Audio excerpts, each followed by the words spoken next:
ಸ್ನೇಹಿತರೆ, ಈ ದಿನ ಪವಿತ್ರವಾದಂತಹ ನರಸಿಂಹ ಜಯಂತಿ. ಈ ದಿನ ಭಗವಂತನಾದಂತಹ ನರಸಿಂಹಸ್ವಾಮಿಯ ಆಶೀರ್ವಾದ ಪಡೆಯಲು ಅತ್ಯಂತ ಶಕ್ತಿಯುತವಾದಂತಹ ಮಂತ್ರವನ್ನು ಕೇಳೋಣ. ಈ ಒಂದು ಮಂತ್ರವನ್ನು ಪಠಿಸಿದರೆ ಭಯ, ಕಷ್ಟ, ಅಡೆತಡೆಗಳು ದೂರವಾಗುತ್ತವೆ, ಯಶಸ್ಸು ಲಭಿಸುತ್ತದೆ ಎಂಬ ನಂಬಿಕೆ ಇದೆ. ಮನಸ್ಸನ್ನು ಶಾಂತವಾಗಿಟ್ಟುಕೊಂಡು ದೇವರ ಧ್ಯಾನ ಮಾಡುತ್ತಾ ಈ ಒಂದು ಮಂತ್ರವನ್ನು ಕೇಳಿ 21 ಬಾರಿ.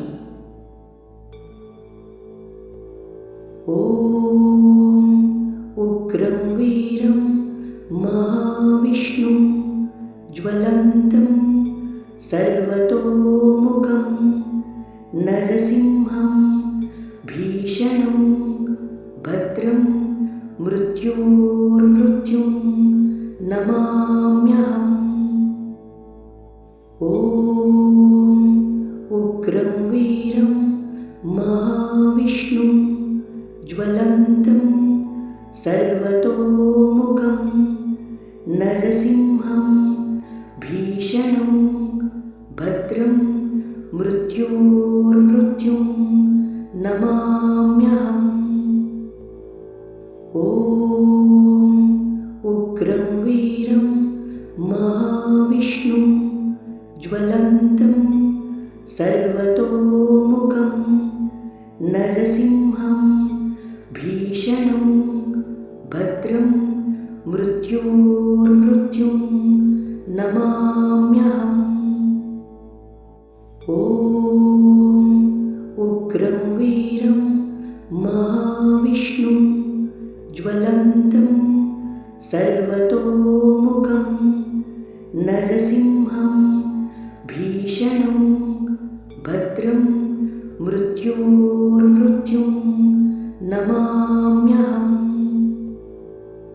ಓಂ ಉಗ್ರಂ ವೀರಂ ಮಹಾವಿಷ್ಣುಂ ಜ್ವಲಂತಂ ಸರ್ವತೋಮುಖಂ ನರಸಿಂಹಂ ಭೀಷಣಂ ಭದ್ರಂ ಮೃತ್ಯೋರ್ಮೃತ್ಯುಂ ನಮಾಮ್ಯಹಂ.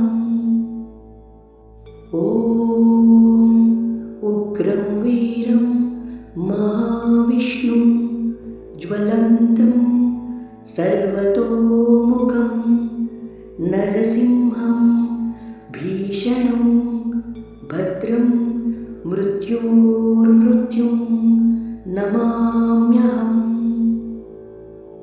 ಓಂ ಉಗ್ರಂ ವೀರಂ ಮಹಾವಿಷ್ಣುಂ ಜ್ವಲಂತಂ ಸರ್ವತೋಮುಖಂ ನರಸಿಂಹಂ ಭೀಷಣಂ ಭದ್ರಂ ಮೃತ್ಯೋರ್ಮೃತ್ಯುಂ ನಮಾಮ್ಯಹಂ. ಓಂ ಉಗ್ರಂ ವೀರಂ ಮಹಾವಿಷ್ಣುಂ ಜ್ವಲಂತಂ ಸರ್ವತೋಮುಖಂ ನರಸಿಂಹಂ ಭೀಷಣಂ ಭದ್ರಂ ಮೃತ್ಯೋರ್ಮೃತ್ಯುಂ ನಮಾಮ್ಯಹಂ. ಓಂ ಉಗ್ರಂ ವೀರಂ ಮಹಾವಿಷ್ಣುಂ ಜ್ವಲಂತಂ ಸರ್ವತೋಮುಖಂ ನರಸಿಂಹಂ ಭೀಷಣಂ ಭದ್ರಂ ಮೃತ್ಯೋರ್ಮೃತ್ಯುಂ ನಮಾಮ್ಯಹಂ. ಓಂ ಉಗ್ರಂ ವೀರಂ ಮಹಾವಿಷ್ಣುಂ ಜ್ವಲಂತಂ ಸರ್ವತೋಮುಖಂ ನರಸಿಂಹಂ ಭೀಷಣಂ ಭದ್ರಂ ಮೃತ್ಯೋರ್ಮೃತ್ಯುಂ ನಮಾಮ್ಯಹಂ. ಓಂ ಉಗ್ರಂ ವೀರಂ ಮಹಾವಿಷ್ಣುಂ ಜ್ವಲಂತಂ ಸರ್ವತೋಮುಖಂ ನರಸಿಂಹಂ ಭೀಷಣಂ ಭದ್ರಂ ಮೃತ್ಯೋರ್ಮೃತ್ಯುಂ ನಮಾಮ್ಯಹಂ. ಓಂ ಉಗ್ರಂ ವೀರಂ ಮಹಾವಿಷ್ಣುಂ महाविष्णुं ज्वलन्तं सर्वतोमुखं नरसिंहं भीषणं भद्रं मृत्योर्मृत्युं नमाम्यहम्। ॐ उग्रं वीरं महाविष्णुं ज्वलन्तं सर्वतोमुखं नरसिंहं भीषणं भद्रं मृत्योर्मृत्युं नमाम्यहम्। ॐ उग्रं वीरं महाविष्णुं ज्वलन्तं सर्वतोमुखं नरसिंहं भीषणं भद्रं मृत्योर्मृत्युं नमाम्यहम्। ॐ उग्रं वीरं महाविष्णुं ज्वलन्तं सर्वतोमुखं नरसिंहं भीषणं भद्रं मृत्योर्मृत्युं नमाम्यहम्। ॐ उग्रं वीरं महाविष्णुं ज्वलन्तं सर्वतोमुखं नरसिंहं भीषणं भद्रं मृत्योर्मृत्युं नमाम्यहम्। ॐ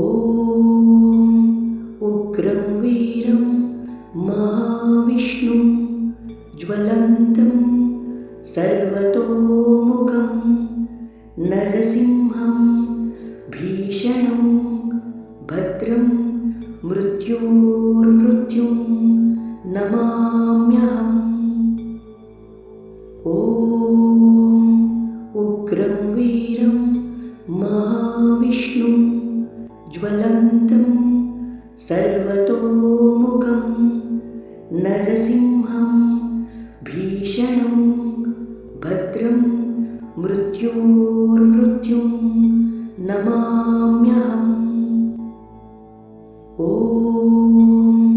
उग्रं वीरं महाविष्णुं ज्वलन्तं सर्वतोमुखं नरसिंहं भीषणं भद्रं मृत्योर्मृत्युं नमाम्यहम्। ॐ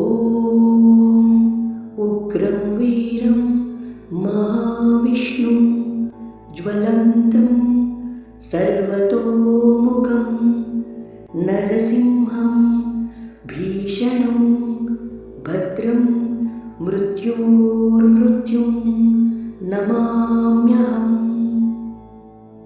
ॐ उग्रं वीरं महाविष्णुं ज्वलन्तं सर्वतोमुखं नरसिंहं भीषणं भद्रं मृत्योर्मृत्युं